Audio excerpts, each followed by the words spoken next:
nós somos abordados em diversos momentos com questionamentos acerca da existência de Cristo, de sua veracidade e de seu poder. Às vezes nem precisamos de um momento ruim para fazermos tal questionamentos.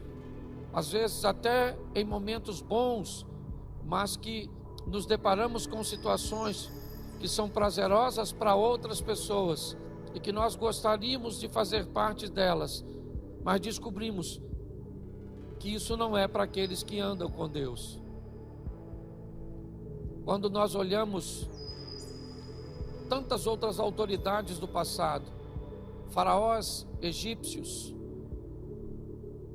e tantos outros, bem anteriores a Cristo, nós vemos a capacidade de achar tumbas com mobílias, vestuários, armamentos de faraós como Tutancâmon, como Sete, como Ramsés e como tantos outros do Egito. Mas quando se procura na terra do Egito algum vestígio da presença de israelitas, o máximo que vamos achar é um ou dois indícios, talvez simplesmente porque na época da existência deles, eles não fossem chamados por este nome, mas tudo isso acaba abalando a fé de algumas pessoas.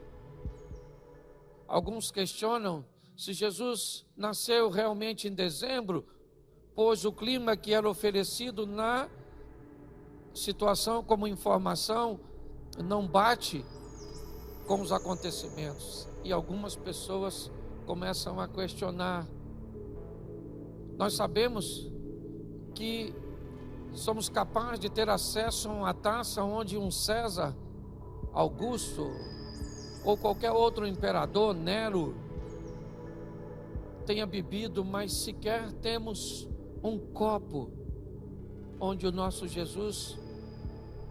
Me parece que a opção de ser pobre, a opção de se tornar acessível, porque eu queria só esclarecer a vocês, Jesus só nasce num ambiente pobre, não para ovacionar a pobreza, não.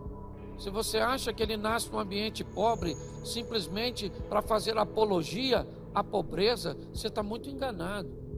Jesus nasceu num ambiente pobre simplesmente para se tornar acessível, porque se ele nasce num palácio, somente os ricos e poderosos poderiam visitá-lo. Quando ele resolve nascer num ambiente de pobreza, é porque no ambiente onde ele nasce, vai visitá-lo pastores, sim, homens que não tinham muitos recursos, é verdade, mas também os astrólogos, os magos, levando ouro, incenso e mirra, porque o seu propósito era se tornar acessível. E talvez por essa questão, não há muitas lembranças, nem o que dizer de forma material daqueles que têm poucos recursos. A história não tem muito interesse de citá-los, mas a verdade é que ele veio a este mundo e com um pequeno grupo de pessoas foi capaz de mudar a história de tal forma que ela é contada antes e depois dele. Para muitos, ele é verdadeiro simplesmente pelo fato das experiências que tem com ele, porque contra fatos não há argumentos. A cada dia que passa, meus queridos irmãos, nós vamos ter que enfrentar a oposição cada vez mais ferrenha, tentando descredenciar o Cristo, senão através dele mesmo e da ausência muitas vezes de informações precisas a seu respeito. Também será usado o nosso testemunho, a nossa postura, o nosso posicionamento com o propósito de descredenciar o Evangelho. A cada dia que passa, nós precisamos cada vez mais buscar ter nossas próprias experiências com Cristo, porque são elas que vão nos manter de pé. Foi através de olhar para seu passado e tudo aquilo que viveu, que Davi encontrou forças para enfrentar o gigante. não foi das experiências de Saul. Davi não disse o Deus de Abraão, o Deus de Isaque, o Deus de Jacó. Não foi isso que ele disse. O Davi olhou para Golias e disse: quem é você para desafiar o exército do Deus vivo? Eu vou até você e eu vou te matar, porque o Deus que eu sirvo me deu vitórias contra leões e ursos. O que vai valer no final dessa história, caros irmãos e amigos, são as nossas experiências. E aquilo que nós experimentamos com Deus, é isso que vai vencer a depressão, é isso que vai vencer o medo, que vai vencer o caos. Nossas próprias experiências.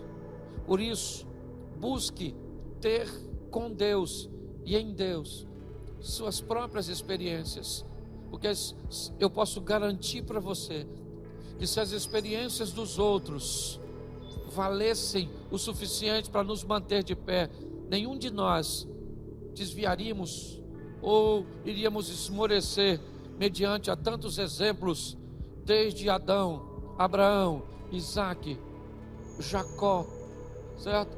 José, Moisés, vamos lá, Josué, vamos a Davi, a Salomão, a tantos outros.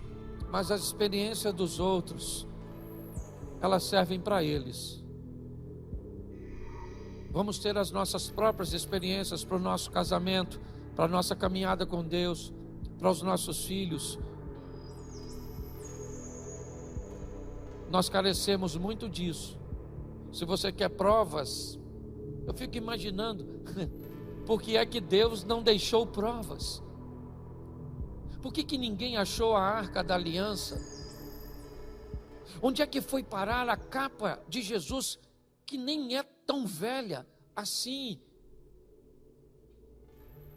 Onde essas coisas estão? Por que é que elas não foram encontradas, não estão expostas? Porque o propósito é que seja pela fé, e fé é o fundamento das coisas que não se vê. Então eu não sei o que você está enfrentando hoje, mas você tem uma arma poderosa que Deus te deu. Ela é a fé. A fé num Deus que pode fazer por você o que ninguém faz.